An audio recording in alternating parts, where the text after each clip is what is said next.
Hey everybody, well, it's been a while. They cooled off, and let me tell you, you might want to make the foil sling because I had a rough time unsticking them from the pan. But they came out well. Let me show you a close up.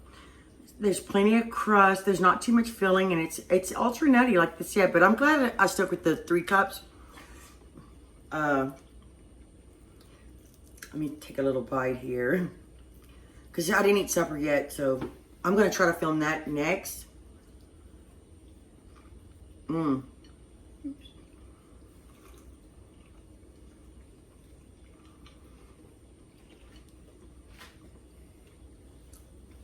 They're delicious. And there's still a little gooiness like I wanted in the center. You see that close up, but it's not too much. And the brown sugar does make it taste a little differently, but this is really good. A really good recipe. I love it. I would make it again. And the crust is nice. Now we eat it again. And Ella loves them. We both love pecans. So anyway, thank you so much for watching. I'm going to try to make more videos in the future, but I can't promise anything. But thank you so much for staying with me. I appreciate you all so much. And come back and see me next time. Bye. Tressa, welcome back to my channel. Tonight I thought I'm making dinner. Let me turn the camera on. I need to do that more often because I've been trying all kinds of things, new recipes and stuff. And I love these cook with me videos. Now, I've made this many times before, but it's been years ago. And there's no measurement. I just kind of throw it. Anyway, it's hamburger steaks. And I like to saute my onions. And anyway, it's delicious. So I want to show you how I season the meat. It's kind of like a meatloaf, but a little bit different. You can make them any size you want. But the most important thing to me is a lot of onions. So anyway, it's getting late. So let's get started. And I hope you enjoyed the video. This is about 2 pounds of ground sirloin. And I set it out of the refrigerator about 20 minutes ago so it wouldn't be ice cold. I washed my hands. I'm going to go pretty fast, but the first thing, I've already added just a tiny bit of salt and pepper. Not much because I'm going to be adding a little bit of Cajun seasoning. I like the red pepper in here. It just adds a little, I can't describe what I mean, but this is, you could use Tony Chachere's or, this is a cheap brown gravy mix. And you always want to add Worcestershire sauce. And I might put this in a little gravy too. And I like the flavor of this a lot. So I add quite a bit. You could put soy sauce and I'm going to add fresh garlic. The reason I am is because I put this in the food processor and it's chopped up very finely. And you know how much we love garlic. So I'm going to add this. Whoops. You could add whatever you want, onions, or I'm also going to add, I chopped this up really fine, a little jalapeno. These kind? Yeah, that's good. And put that in. I never put the jalapeno before, but since we like them so much, I've been adding them to everything. And plus, they're getting old in my fridge, I need to use them. It's kind of like you use what you need to use up. Yeah, we're going to make a little, sometimes if you get the brown gravy, you want to eat some french fries with it. So we're going to make a couple. This is my favorite thing to add, is Italian. You have to be careful because it's, depending on your taste. I like a little pretty good squirt. It adds such a good flavor. And I don't add that to my meatloaf or anything. Only to this recipe I add that. I'm going to add 2 large beaten eggs. And I'm going to add some, I usually just buy garlic and herb breadcrumbs. And I kind of have to just estimate how much, you want it to hold together. I'm going to add a little onion powder. You just use your favorite seasonings. This is pretty basic. It's a very easy recipe. And this is roasted garlic powder. I know I put plenty of garlic, but you want to add a little bit of that. And then I have to put this out of my way. I'm not very good at shaping these now. I will be honest about that. All right. So I'm just going to take this and mix it with my hands. I took my jewelry off. And you want a certain texture, basically. Some people add a little milk. Or some people I've even seen people soak bread in milk and add that. I never tried that before, but that's probably a good. I don't like the bread too much. I just like breadcrumbs. You can see the garlic in there. You could also let this sit overnight and marinate, but I'm kind of running late. That looks, you kind of want to hold it up and kind of, look what I just did. I just flicked it on my floor. You want to see, I think I'm going to add just a little bit more breadcrumbs. So I will be back. Okay, here's one. I don't want them too big because Elle and I I cannot talk. I'm so sorry. We want like a huge one. You know, it's kind of how much you want to eat. But mine are not all the same size. You could weigh them and make them all the same size. I kind of like them in this one needs a tiny bit more. And this is, I think ground sirloin is like 90-10. So it shouldn't be too fatty, but you want a little bit of fat. At least, I was using that 93.7 for the longest. I used it for a few years. And I just found that ground sirloin works better for me in my recipes. I just shape it. Oh, I forgot to tell you guys I added just a little bit more breadcrumbs and a tiny bit more Worcestershire sauce. And the way I can tell is I smell it. And I don't want to smell just the Italian. I want to be able to smell some of and the beef goes so well with Worcestershire sauce. So you just shape it. And I'm just putting it on this plate right here. And I don't know how many this is going to make. But I may not cook all of them. We'll see. Anyway, I just wanted to show you how I'm shaping them. And let me get going with this and then we'll start cooking. I'm in this brazier I have. Hopefully they won't stick. And I'm not sure, you could sear them, take them out, cook your onions. I might just throw it all in there. It's not, you could caramelize your onions for a while and they'd be really good. I'm not, we don't have to have that. We like onions a lot, so as long as they're cooked. But I'm going to add a little garlic. It's going to be pretty simple, and I'm going to cheat today. I have a little bit of beef stock I made here. I usually use the kitchen basics, but I like that better than bouillon, the beef bases.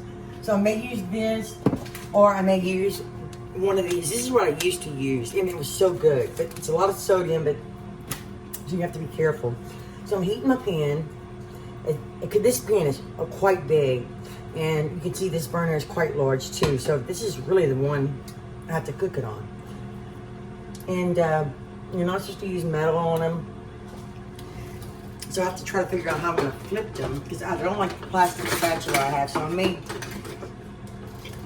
try both of these. We'll see. Hopefully they won't stick though. But as long as you get a good kind of a crust on the bottom of it, and you'll be able to turn it. So you have to be patient. And I'll turn it on high just to heat it up, and then I'll turn it down and let them cook a little bit. Anyway, let's go ahead and put them in the pan. You should wait probably, but do as I say, not as I do. You know that rule? My mom and daddy used to tell me that. Oh, no sound. That's not good. These are going to be so good. I love the little green jalapeno pieces in there. And I worked really hard to chop them very fine. And the rest of the meat, I'll put it in a freezer bag, labeled the bag, and I'm going to save it so I can cook one for my husband when he comes home from work. There we go. There's a little sizzle. And I put a little olive oil at the bottom, and then I rubbed it with a paper towel to wipe some of it out. But, you just want, this is the thickness I want. You can make them as thick as you'd like. You could also sear these, put them in the oven. So I want to put these in here. So let them get a little crust. And then I'll bring you back and we'll try to flip them together. Harden a little bit. I think I can flip them. Yeah, I've got a little, there we go. Just, you gotta be careful. I'm gonna cheat. I'm just gonna be really careful with this one. Not to scratch my pot. So I turned it to medium high. Because I don't want to burn the round bits at the bottom. And now you probably should wear an apron. Ooh, that one got me. Or you can put the lid on. Anyway, beautiful color. So I'm going to turn it down a little bit. You want to cook the inside. And it smells wonderful. I'm very excited. I'm going to, since I got this here, this is what I decided to do. It's a little bit too much fat for me. So I'm going to take these out. And I'll turn my heat down. And I actually put the cover on a little, just for about 5 minutes. But you want the brown at the bottom. It's going to be so good with the onions. This one broke a little bit. See, it's almost cooked already. That's why I didn't want to make it too big. I'm going to turn my fire off. And off camera because it's dangerous. Ella and I are going to pour a little bit of this fat off. So I'll be back and we'll cook the onions. I just took a paper towel and kind of dabbed it. Now I'm going to add a little bit more fat.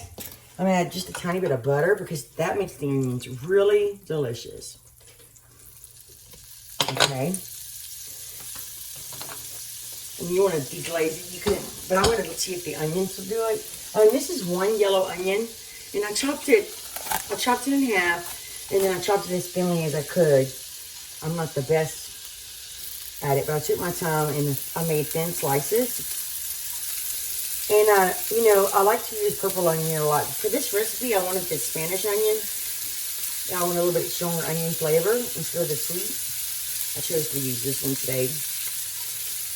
I like to keep both, though. And sometimes I use white onions. Most of the time I use yellow and red, or purple. We call them purple here. Look. So you don't want to turn the fire too high.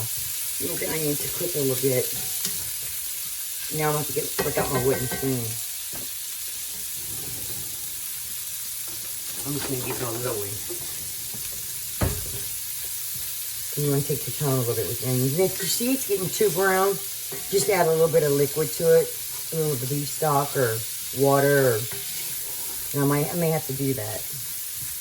Because you want that flavor, but you don't want it to burn. So let's go ahead and add just a little bit of liquid now. And this does have sodium. We just got just a pinch for now. And turn my fire up a little bit. And that'll deglaze it. And then I'll cook this down. And then I'll cook the onions a little bit more. You can cook the onions. It's to your preference. See, it comes off really easily.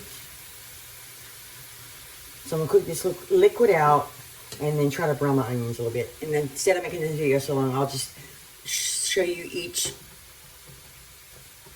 change that I see or important stuff. You know what I mean. The liquid's cooked out, so you want to keep stirring it. But I just turned it on high to deglaze. I'm going to turn it down a little bit. And I think I'm going to go ahead and use the beef stock I made and thicken it myself. I'm going to add a little black pepper to my onions and just a pinch of salt. I like to season each step that I take when I cook a dish. I try not to overdo it. And I have to be careful with the salt because sometimes I do. But, oh, it smells so good. And you can cook these as long as you wish. This is cooked enough for me. So what I'm going to do is, you want to keep adjusting your heat.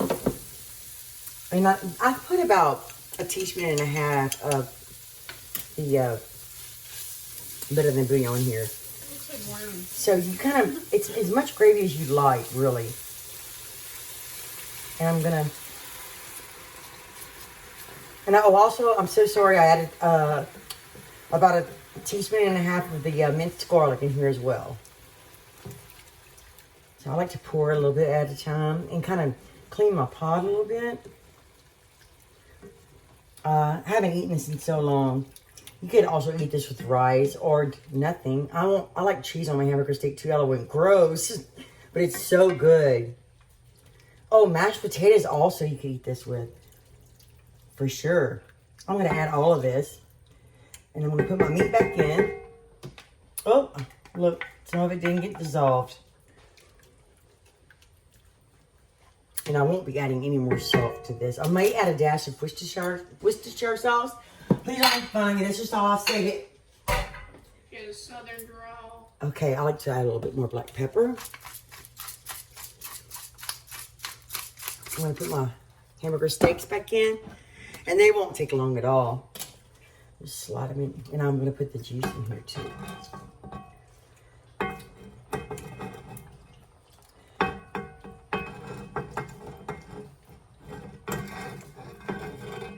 going to break something. Okay. I try not to make a mess. Put this in the sink. Move these around a little.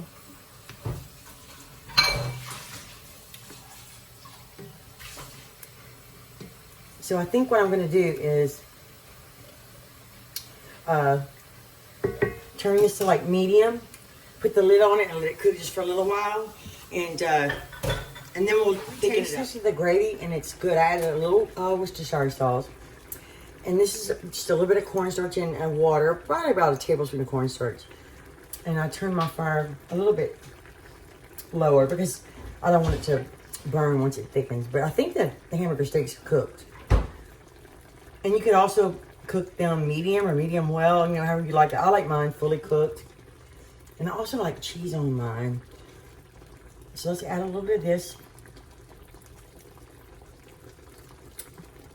And you want to make sure you mix it up well, and I'm not sure if I did. You could also thicken it before you put your meat back in. Let me start. And you could put bell pepper in here, celery, more onions, because we love onions. I think that's pretty good right here. Okay, let me move this to the sink. Keep stirring. I'm so excited. I haven't made this in so long. I'll tell you, this recipe, I actually came up with it when I was in my lower 20s because my grandfather died and he left a little cafe in the town that I'm from, and my family asked me to manage it, and I got to come up with all kind of things, and this was my special recipe, and we used to sell out of these. It was so good. Sometimes I put bacon on top, cheese on top. So I think this is done for me. So I gotta get some, like I said, you can eat this with rice, with we don't know. We're just going to use it, eat rice or French fries. You can make a vegetable or salad. But we're going to keep it simple tonight. I'm going to turn my fire off. So that's what it looks like. And it smells so good. And we love an extra gravy. You know, you could put gravy on your French fries. It's delicious. Guys, here's my plate. I'm carving it up tonight. I got a little bit of fries, a little bit of rice. And I won't be able to eat all of this, but definitely will save it for leftovers. You just reheat it. And I added cheese to mine. But I'm just going to cut it. You don't even need a knife. And I'll show you what it looks like on the inside. How it's cooked. And you can see the jalapeno in there and the garlic. This is going to be a fast taste test because we're so excited. It's so good.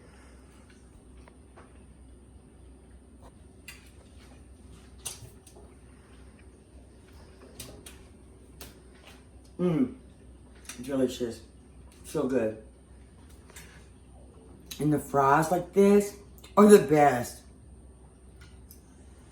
Now, I have plenty of sodium today. Anyway, I'm sorry. Hope you enjoyed this cook with me. I've sure had a lot of fun spending time with you guys. I love it. Thank you so much for watching. Please subscribe if you haven't already for more great cook with me videos. And I'll see you next time. Hopefully soon. Bye. Bye.